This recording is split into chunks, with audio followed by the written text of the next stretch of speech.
waktu dulu pernah berada di suatu kota, dan memang di situ ada satu tempat khusus untuk jual beli tuyul. Itu pengambilan uangnya seperti apa katanya, Pak?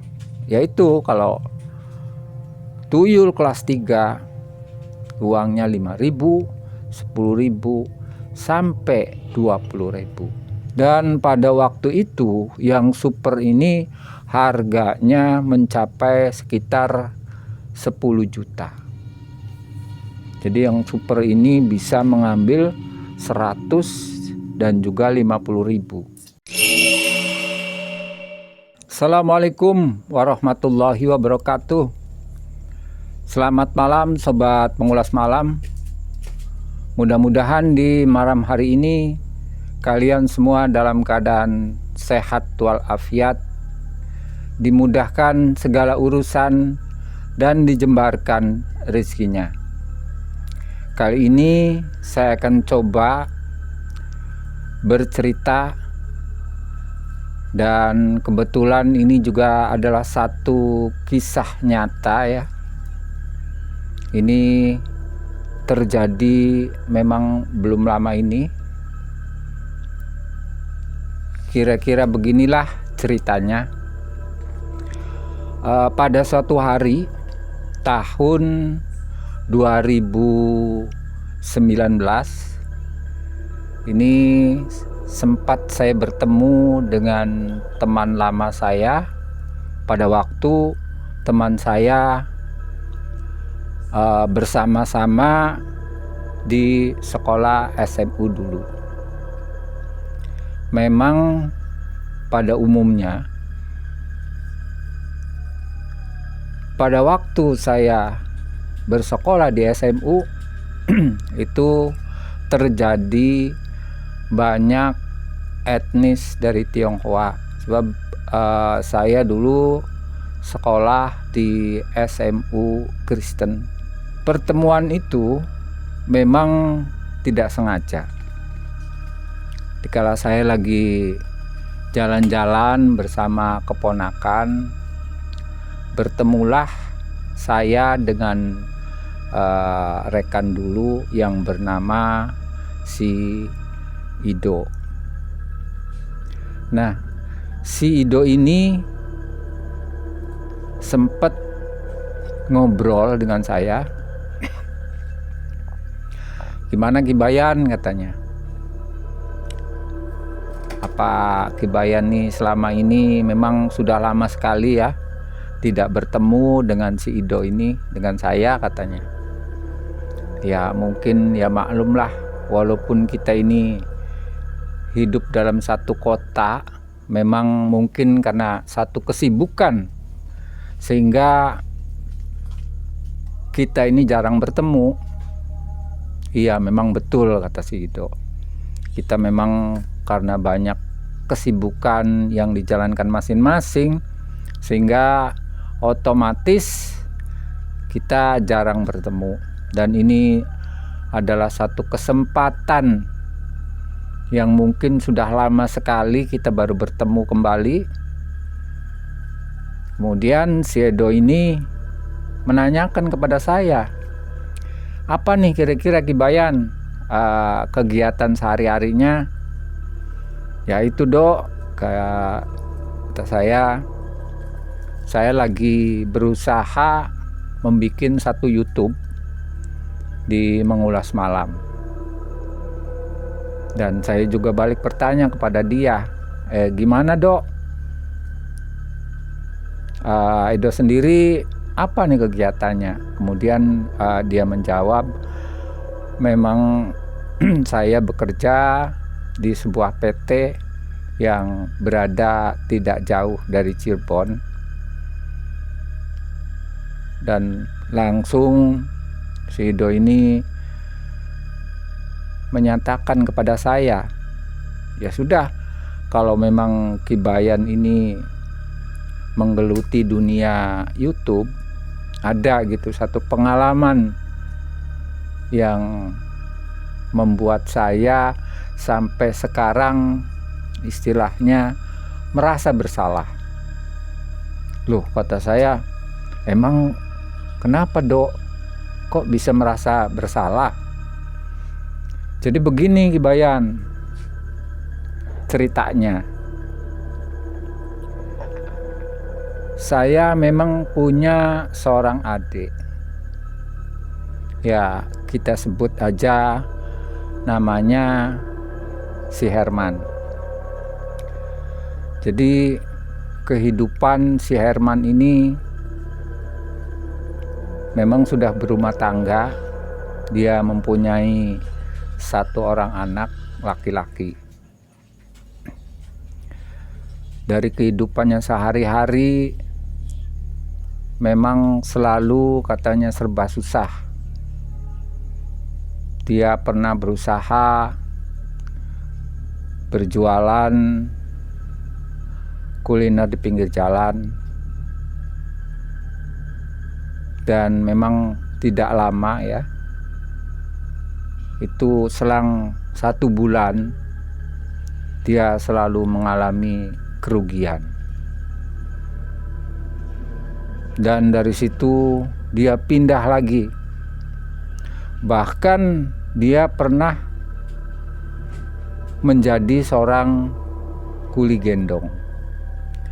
Begitu susahnya untuk mencari satu pekerjaan, dia bahkan sampai walaupun terasa berat, memerlukan satu tenaga yang kuat, dia menjadi kuli gendong.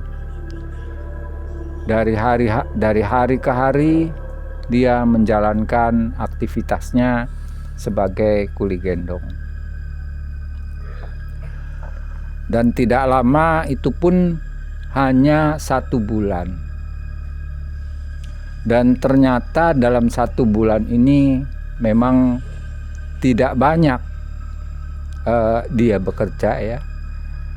Dalam 1 minggu dia cuma cukup 3 hari bekerja sebagai kuli gendong. Ya memang tidak jauh ya, di Kota Madia Cirebon.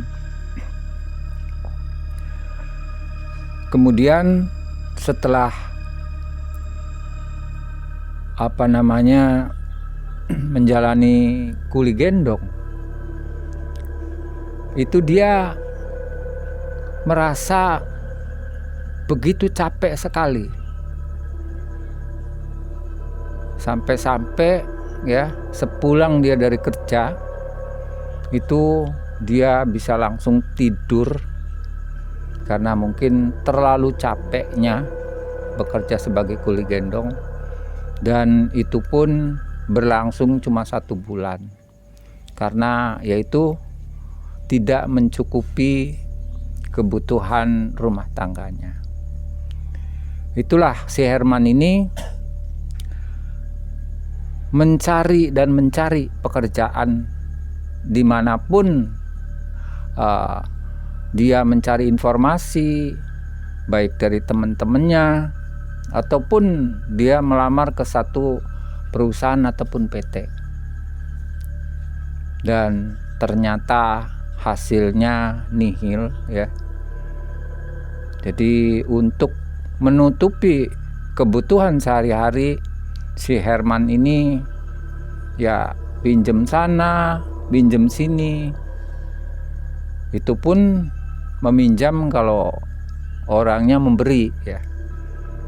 Memang sudah banyak ya tetangga-tetangganya yang selalu dia pinjemin, sampai istilahnya hutang daripada si Herman ini menumpuk. Dan ringkas cerita, karena si Herman ini selalu gagal untuk mencari satu pekerjaan atau mencari penghasilan untuk kehidupan keluarganya, dia sampai gelap mata. Artinya di sini gelap mata ya seperti orang frustasi. Bahkan dari frustasinya ini dia hidupnya terlunta-lunta. Bahkan untuk makan sehari-hari aja dia banyak menumpang kepada si Edo ini. Nah, dari si Edo ini si Herman sering mendapat satu pinjaman ya istilahnya. Walaupun dia itu sebagai kakaknya, tapi otomatis karena lama-kelamaan, sebulan, 2 bulan, 3 bulan, bahkan sampai setengah tahun. Ini mungkin kalau dihitung-hitung menurut Herman ya, hutang yang dia pinjam dari tetangga ataupun rekan-rekan itu diperkirakan sudah lebih dari 300 juta. Nah, akhirnya si Herman ini mencoba berunding dengan istrinya. Bu, katanya, gimana ini? Ini saya ini sudah berusaha semaksimal mungkin untuk mencari pekerjaan, tapi hasilnya ya seperti selalu kurang dan kurang. Jadi menurut ibu ini jalan tengahnya ini harus gimana katanya. Dan akhirnya si ibu ini ya oke lah, disebut namanya, kita samarkan namanya Lastri ya. Jadi si Herman ini mencoba mengungkapkan. Jadi dia pada waktu dulu sempat kuliah di sebuah kota di Jawa ya. Dan dari sana kebetulan karena kakak beradik ini kedua-duanya antara si Edo dengan si Herman ini kuliah di Jogja. Dan singkat cerita, si Herman ini minta bantuan kepada si Edo. Kang Edo, ini karena sudah mentok katanya, jadi terpaksa saya dan juga dengan sepakatnya istri, kalau memang keadaan dan posisi saya seperti ini saya sudah tidak mungkin lagi untuk bisa membiayai keluarga saya katanya. Terus gimana kata Edo? Ya tolong Kak, tolong antar saya. Antar kemana katanya? Kata si Herman, minta antar ke Jogja. Terus ya itu, dengan kesepakatan istri, jadi saya beritikat katanya untuk bisa membeli tuyul. Nah, si Edo terperanjat.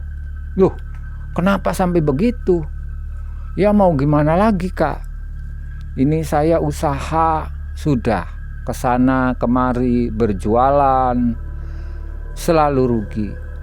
Bekerja sebagai kuli gendong, tenaga saya semakin lama semakin capek dan memang hasilnya tidak memadai. Di samping itu saya juga melamar kemana-mana, ternyata tidak ada hasilnya. Jadi pikirnya daripada hidup begini katanya, lebih baik saya memelihara tuyul. Itu menurut si Herman. Karena si Edo ini sebagai kakaknya merasa bertanggung jawab terhadap adiknya, akhirnya si Edo ini meluluskan keinginan daripada adiknya yang bernama si Herman. Maka suatu hari berangkatlah si Herman dengan si Edo ini ke sebuah kota yang tadi sudah saya sebutkan, saya samarkan di kota Jogja. Dan keberangkatan ini ya memang memerlukan satu ongkos dan juga perbekalan lah untuk di jalan. Untuk itu si Herman ini menyerahkan semuanya kepada si Edo. Jadi biaya apapun si Herman meminta Edo untuk semuanya ditackle. Dan singkat cerita, memang dulu sewaktu kuliah si Edo ini orangnya ya aktif ya. Dia kemana-mana dan dia banyak menelusuri daerah-daerah yang terpencil. Makanya adiknya ini tahu bahwa si Edo ini, dan dia juga tahu bahwa si Edo ini waktu dulu pernah berada di suatu kota, dan memang di situ ada satu tempat khusus untuk jual beli tuyul.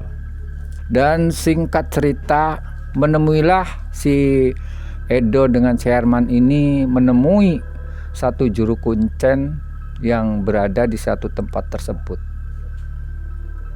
Dan setelah ngobrol-ngobrol, jadi katanya, panjenengan ini maunya apa katanya. Yaitu bah katanya, saya kesini tidak lain cuma hanya ingin membeli tuyul. Nah, untuk membeli tuyul ini, apakah memang sudah tahu bentuk daripada resiko-resiko yang akan ditanggung? Sudah siap katanya bah. Pokoknya kata si Herman, syarat apapun akan saya penuhi. Dan akhirnya juru kuncen tersebut memberikan satu syarat. Ya sudah, sekarang begini. Untuk satu pembelian daripada tuyul itu ada kelas-kelasnya. Kelas 1, kelas 2, dan kelas 3. Dan yang paling rendah katanya itu seharga 3 juta. Ini yang paling rendah. Akhirnya si Herman ini bertanya, itu dari kelas yang terakhir, istilahnya yang nomor 3, itu pengambilan uangnya seperti apa katanya Pak? Yaitu kalau tuyul kelas 3 uangnya 5.000, 10.000 sampai 20.000. Sudah hanya itu. Akhirnya si Herman dengan si Edo ini berbisik, gimana Kak Herman, tolonglah katanya. Semuanya saya minta Kak Herman ini meminjamkan saya lah.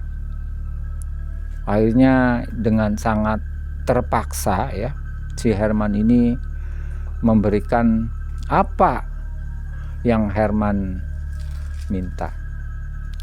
Dan singkat cerita, si Herman ini bertanya kepada si juru kuncen tersebut, jadi harus gimana katanya saya? Yang perlu Anda cari sekarang, pertama, cari bentuk-bentuk yang dipakai oleh seorang bayi. Dan caranya tidak boleh minjem ataupun minta, tidak boleh. Ini syaratnya harus mengambil. Dan nanti kalau semua persyaratan itu sudah terpenuhi katanya, kamu balik lagi ke sini.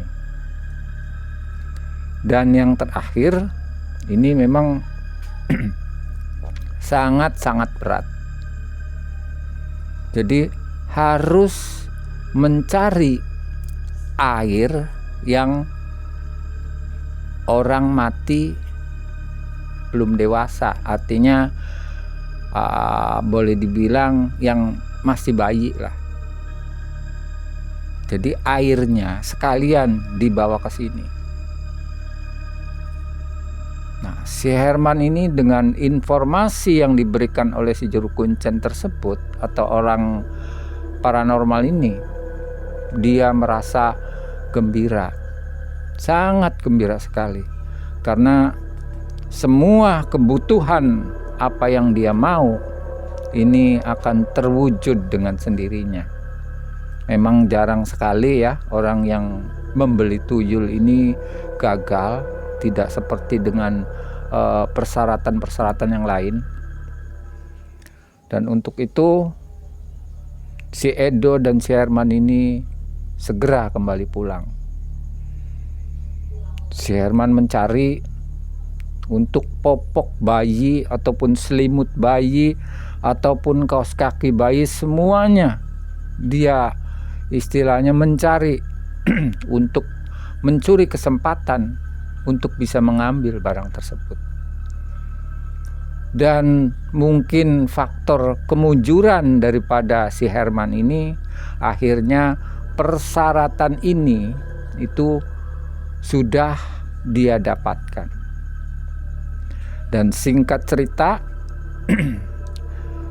si Herman ini memberi kabar kepada si Edo, "Kak," katanya, "ini persyaratan sudah saya penuhi. Nah sekarang tolong Kak pinjemin saya 3 juta. Ya mau gimana lagi ya, dia si Edo ini sebagai kakaknya, dan memang si Edo ini walaupun tidak kaya, tapi untuk 3 juta ini si Edo ini ya memang punya. Dan karena dia ini merasa kasihan dan iba tentang posisi kehidupannya daripada si Herman ini, tanpa pikir panjang lagi, berangkatlah langsung ke daerah tersebut yang sudah saya ceritakan tadi, saya samarkan di kota Jogja. Nah sesampainya di sana, akhirnya dia menemui kuncen tersebut dan memberikan apa yang jadi persyaratannya. Nah kemudian di situ dijelaskan memang itu secara pribadi ya, antara si Herman dengan juru kuncen tersebut. Sedangkan si Edo posisinya ya, dia posisinya di luar. Sedangkan untuk ngobrol yang privasi seperti itu khusus di dalam kamar. Dan singkat cerita, semuanya persyaratan ataupun uang untuk pembelian satu tuyul sebanyak 3 juta pada waktu itu diserahkannya kepada kuncen. Dan setelah semuanya beres dan lancar, akhirnya keluarlah si Herman dari dalam kamar yang sepertinya hanya berdua dengan kuncen tersebut. Dengan wajah yang berseri-seri ya, kelihatan ada satu kegembiraan yang sangat terlihat sekali. Akhirnya si Edo bertanya kepada si Herman, "Gimana Man? Udah beres atau lancar belum?" "Alhamdulillah Kak," aja katanya. Kok bilangnya alhamdulillah? Memang sini aneh. Lancar Kak aja, alhamdulillah gitu. Ya memang mungkin sudah latah ya. Alhamdulillah, bersyukur katanya, apa yang saya inginkan ya semuanya sudah terwujud, tinggal menjalankan.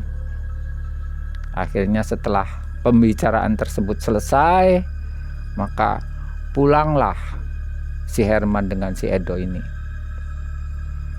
Si Herman pulang ke rumah, kemudian si Edo juga pulang. Dan keesokan harinya mulailah si Herman ini beroperasi. Berawal dia itu keliling di kampungnya. Dan ternyata dalam satu hari itu terkumpul tidak boleh lebih dari 600.000. Nah, di sini jadi memang ada satu keterbatasan ya untuk mencari uang, karena memang yang paling rendah, artinya yang paling rendah ini 5.000, 10.000, 20.000 itu yang bisa diambil, karena memang tuyul tersebut dirancang mungkin seperti itu. Dan singkat cerita, dari hari ke hari si Herman ini sepertinya merasa sangat-sangat bergembira. Yang dulunya makan cuma dengan tempe ataupun ikan asin, sekarang dia bisa makan dengan daging dan juga bisa makan dengan segala macam yang dia mau. Nah, mulailah dari situ. Seminggu, 2 minggu, sampai sebulan. Dan otomatis karena memang tuyul ini dikala mau bekerja ya, itu dia harus netek dulu kepada istrinya. Dan karena memang sudah sepakat antara istrinya dengan si Herman ini, akhirnya istrinya membiarkan apa yang sudah disepakati. Dan hari-hari berikutnya si Herman ini mulai istilahnya keliling. Dia dari kampung sebelah terus muter sampai istilahnya di pinggir-pinggir toko. Bahkan dalam waktu setengah tahun dia sudah bisa membeli kendaraan yang dulu cuma dia berjalan kaki, sekarang dia bisa membeli motor. Nah, dari hari ke hari sampai tanpa terasa 1 tahun sudah berlalu. Dan ternyata dampak daripada keadaan tetek dari istrinya ini, lama-lama si istri ini sampai sakit. Nah, otomatis kalau dalam keadaan sakit ini si tuyul ini tidak mau bekerja. Artinya karena dia setiap mau bekerja itu harus netek dulu.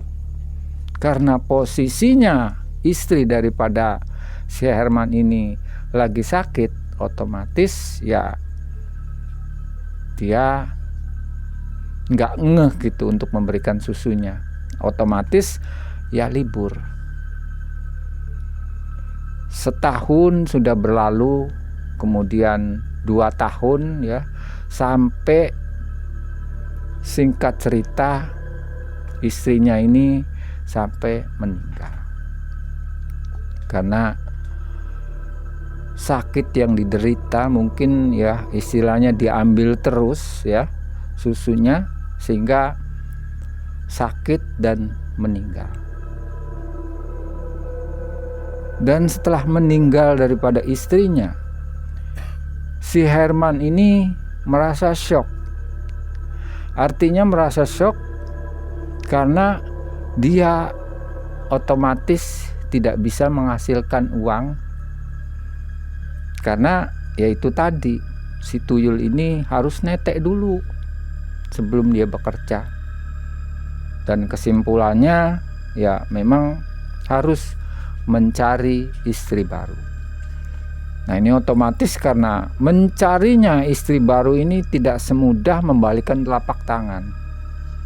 Ya, sekarang mana orangnya ya, seorang istri yang mau menetekkan kepada tuyul. Dan karena saking bingung ya, sudah hampir 2 bulan bahkan si tuyul ini hendak mau kabur. Dan karena hendak mau kabur ini, si Herman jadi panik ya.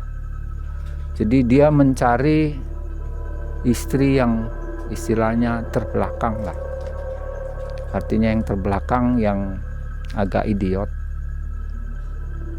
Nah, singkat cerita, mendapatkanlah seorang yang idiot.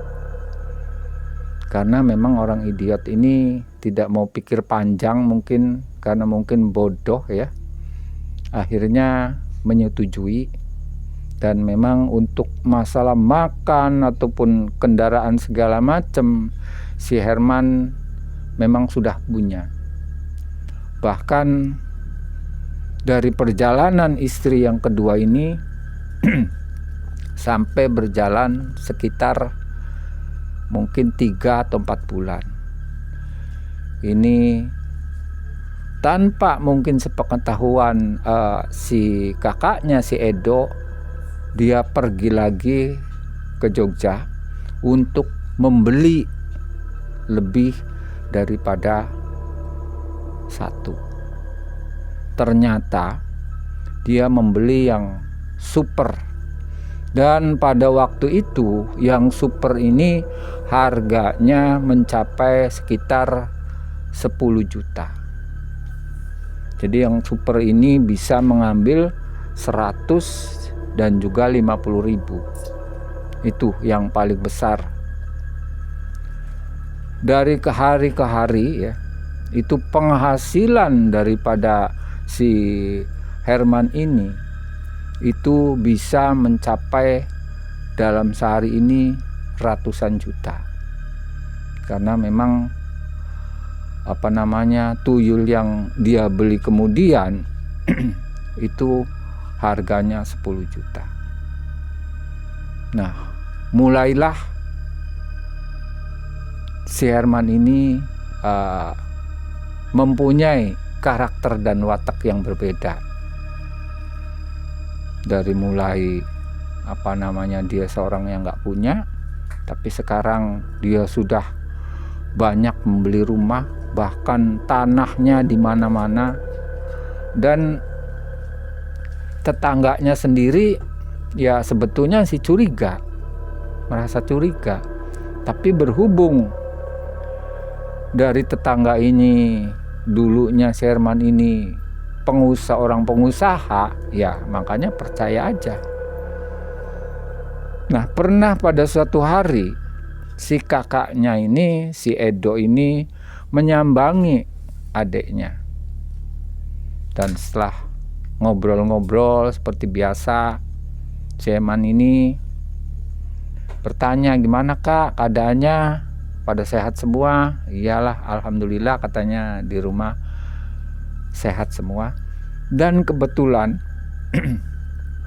si Edo ini waktu menengok ke rumah adiknya ini membawa anaknya yang berumur di bawah 5 tahun ya. Dan ketika lagi enak-enaknya ngobrol berdua dan si anaknya Edo ini di pangku ya, itu anaknya Edo ini menangis karena dia itu menunjuk-nunjuk ya, mungkin dia sudah melihat bahwa di samping daripada si Herman ini sudah berdiri ya tuyul yang dia beli. Keduanya memang ya tahu sendiri mungkin ya, kalau tuyul itu pertama bau, kemudian matanya belekan, udah macem-macem aja lah. Ada yang ininya ingusan keluar, sampai si anaknya si Edo ini menangis nggak henti-hentinya. Mungkin karena si Edo ini tahu, akhirnya cepat-cepat dibawa pulang. Dan waktu berjalan sekitar 2-3 tahun, dan memang walaupun si Edo ini sempat telepon ke adiknya, memang sudah jauh berbeda dari kelakuannya yang dulu dengan yang sekarang. Karena sekarang dia sudah memiliki semua seperti mobil, rumah, bahkan rumahnya sendiri dia sudah punya 4. Ditambah lagi dengan dia membeli sebidang tanah, udah memang sudah nggak bisa diukur lagi ada berapa kekayaannya dia. Nah, dari situ dia terlihat agak pelit. Dan bahkan pernah si Edo ini telepon, itu sempat sering tidak diangkat-angkat. Bahkan diangkat pun itu pun kalau sudah 10 kali panggilan, barulah si Herman ini mengangkat telepon daripada si Edo. Dan begitulah kehidupan dari posisi yang mempunyai tuyul.